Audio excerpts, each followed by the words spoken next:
Chères téléspectatrices, chers téléspectateurs, bonjour.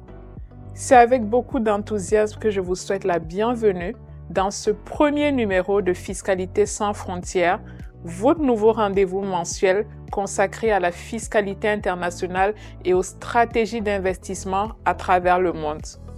Chaque mois, nous vous proposerons une immersion dans un pays. Ça vous permettra de découvrir ses atouts économiques, son environnement juridique, ses dispositifs fiscaux incitatifs et les opportunités concrètes qu'il offre aux investisseurs. Pour ouvrir cette série, il m'a semblé évident de commencer par un géant africain, à la fois fascinant et stratégique, la République démocratique du Congo.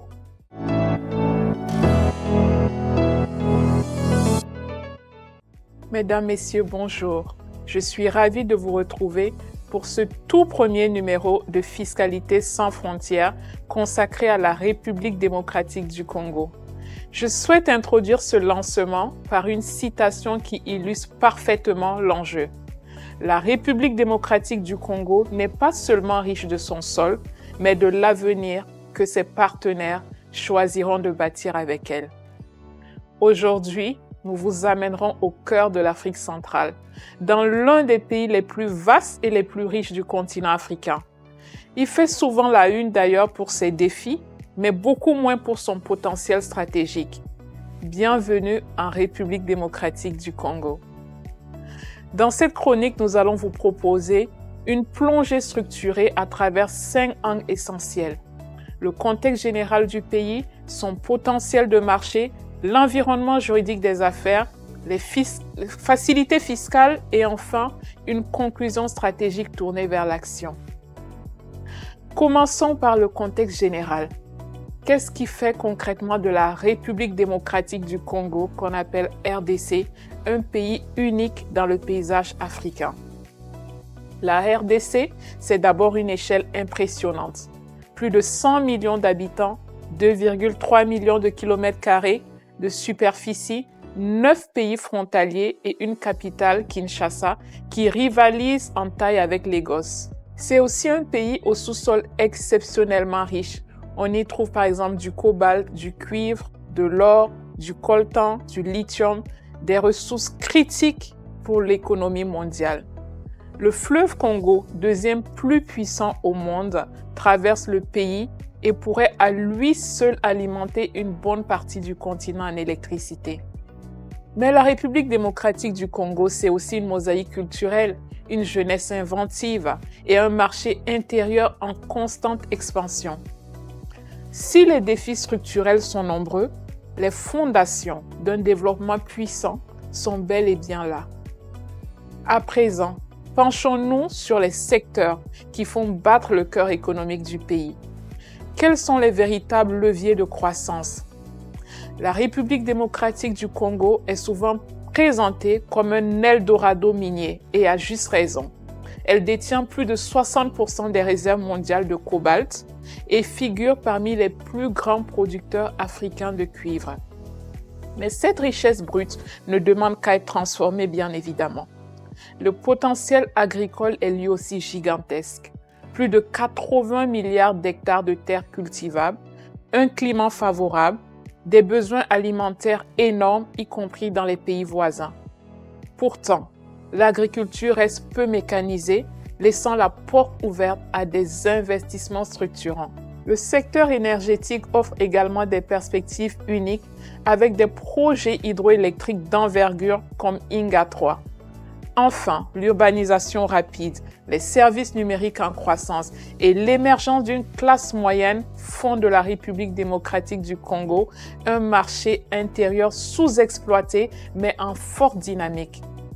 Voyons maintenant comment se structure le cadre juridique, qui est un élément décisif pour tout projet d'implantation ou de partenariat. Depuis 2012, la République démocratique du Congo fait partie de l'espace OHADA. Cela signifie que son droit des affaires est aligné avec celui de plusieurs autres pays africains, offrant ainsi une certaine sécurité juridique aux opérateurs économiques. Des efforts sont également faits pour digitaliser les procédures, sécuriser les investissements et simplifier les démarches administratives. L'Agence nationale pour la promotion des investissements, l'ANAPI, agit comme guichet unique à ce sujet. Il faut cependant le dire, le climat des affaires reste complexe. Il y a le poids de la bureaucratie, les contrôles fiscaux imprévisibles, la lenteur judiciaire et bien d'autres aspects. L'environnement exige rigueur, prudence et accompagnement juridique solide. Sur le plan fiscal, qu'en est-il? Il faut noter que l'impôt sur les sociétés est à 30%, la TVA est à 16% et plusieurs taxes s'appliquent selon les secteurs d'activité. Mais alors, quels sont les leviers fiscaux que la République démocratique du Congo a mis en place pour attirer les investisseurs? La République démocratique du Congo a conscience de son attractivité potentielle et propose plusieurs mesures incitatives à cet effet. Le Code des investissements offre par exemple des exonérations fiscales et douanières pour les projets considérés comme stratégiques. Des réductions sont possibles sur l'impôt sur les bénéfices, la TVA et les droits d'importation. Ces avantages peuvent s'étendre de 3 à 5 ans selon la zone où vous vous implantez et selon la nature de votre projet. Des zones économiques spéciales sont également en cours de développement. Elles visent à concentrer les infrastructures et à offrir un cadre réglementaire simplifié et fiscalement plus favorable. Le pays, il faut le souligner, est aussi membre du CIRDI, qui est le Centre international pour le règlement des différends relatifs aux investissements, et il est également membre de la MIGA, qui est l'Agence multilatérale de garantie des investissements.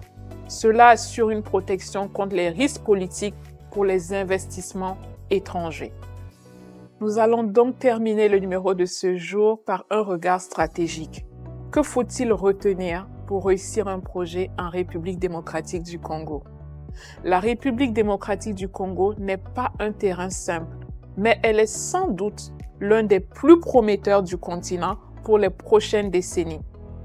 Investir en République démocratique du Congo, c'est accepter une part de complexité en échange d'un potentiel colossal. C'est bâtir dans la durée en s'entourant des bons partenaires et en s'appuyant sur une fiscalité optimisée et un accompagnement solide.